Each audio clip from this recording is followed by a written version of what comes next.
It is February 28th, 2026. At exactly 2:14 a.m. local time, the silence of Tehran is shattered. It begins with a series of deep, subterranean thuds, the sound of $5,000 bunker buster munitions hitting deep-seated command centers. Within minutes, the sky over the Iranian capital is lit up by a relentless barrage of anti-aircraft fire. But it is too little, too late. This is not a skirmish. This is Operation Epic Fury, the most significant coordinated military campaign by the United States and Israel in over 30 years. In just 120 minutes, over 50 strategic targets are neutralized across the Iranian heartland, from the enrichment centrifuges in Natanz to the ballistic missile silos hidden in the Zagros Mountains.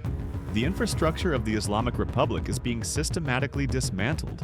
As the dust settles on this first night, the world realizes that we are no longer looking at a regional dispute. We are witnessing the final violent act of a decades-long standoff.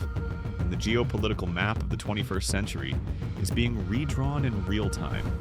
The era of shadow wars, proxies, and deniable sabotage is officially over. We have entered the era of total, direct confrontation.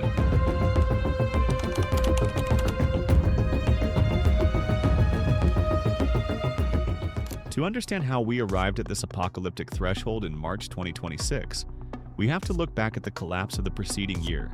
2025 was the year the facade of diplomatic restraint finally crumbled.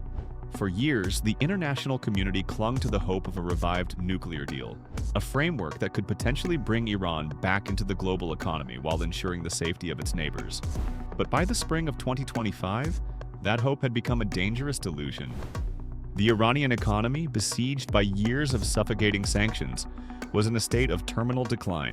With inflation rates spiraling toward 80% and the local currency, the rial, becoming virtually worthless, the leadership in Tehran was faced with an existential choice: economic reform or military consolidation.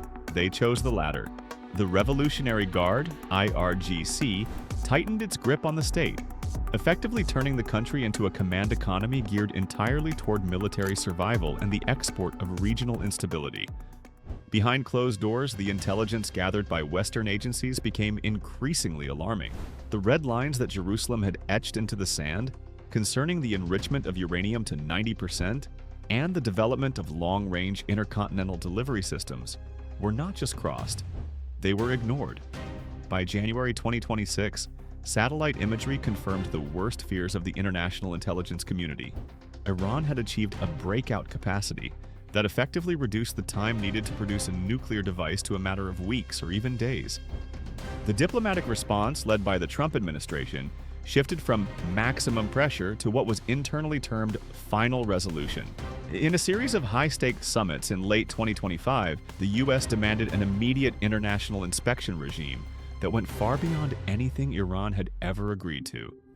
Tehran's refusal was categorical. They viewed the demand not as a diplomatic overture, but as a direct challenge to their sovereignty, an existential threat to the regime itself. In their view, the possession of a nuclear deterrent was the only way to prevent the fate of other regimes that had fallen to Western intervention. The operational execution of Operation Epic Fury was a masterclass in modern, multi-domain warfare. Unlike previous, more limited strikes, this campaign was designed to paralyze Iran's ability to coordinate a response.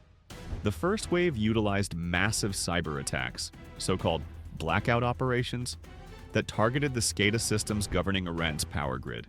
Within minutes, large swathes of the country, including critical communications hubs, were plunged into darkness. This was a prerequisite. Without a functional electrical grid, the automated air defense systems, many of them legacy Russian-built S-300 and S-400 batteries, lost their integrated sight.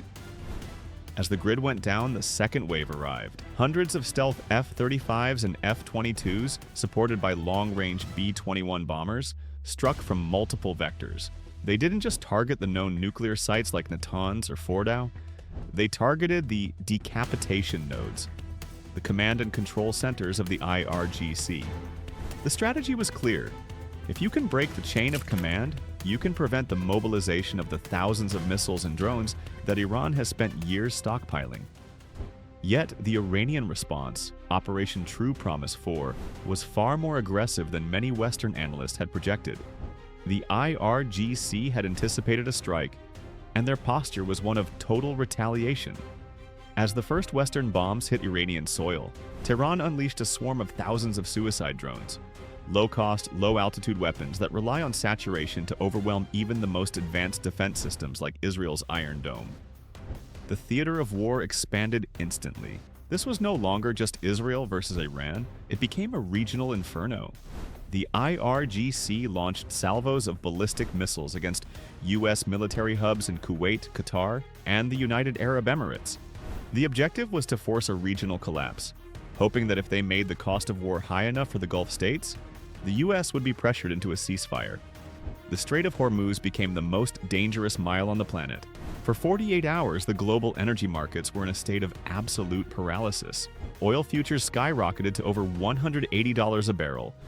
By the second day of the conflict, the political structure of the Islamic Republic began to fracture under the weight of the air campaign. Reports originating from inside the bunker complexes began to leak out through encrypted channels. The narrative that the Supreme Leader Ali Khamenei had been killed in a high-precision strike on his reinforced command bunker. Inside the country, the psychological impact was profound.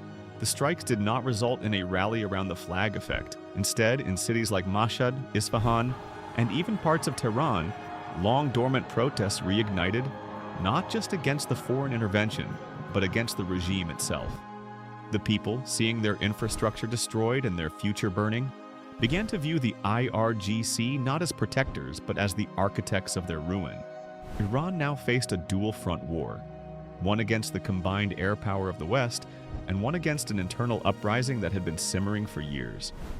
The repercussions of this conflict extend far beyond the burning borders of the Middle East. Russia, historically a key ally and protector of the Iranian state, found itself in a delicate position. Trapped by their own ongoing obligations elsewhere and wary of a direct confrontation with NATO, Moscow offered little more than rhetorical support.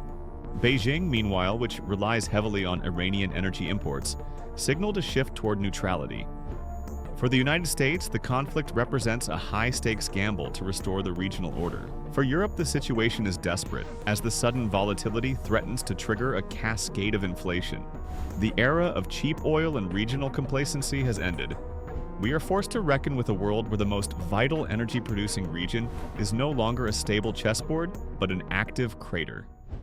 Whether Iran transitions to a post-revolutionary state, descends into a fragmented civil war, or emerges as a militarized shell of its former self, one thing is certain: history has little patience for the status quo.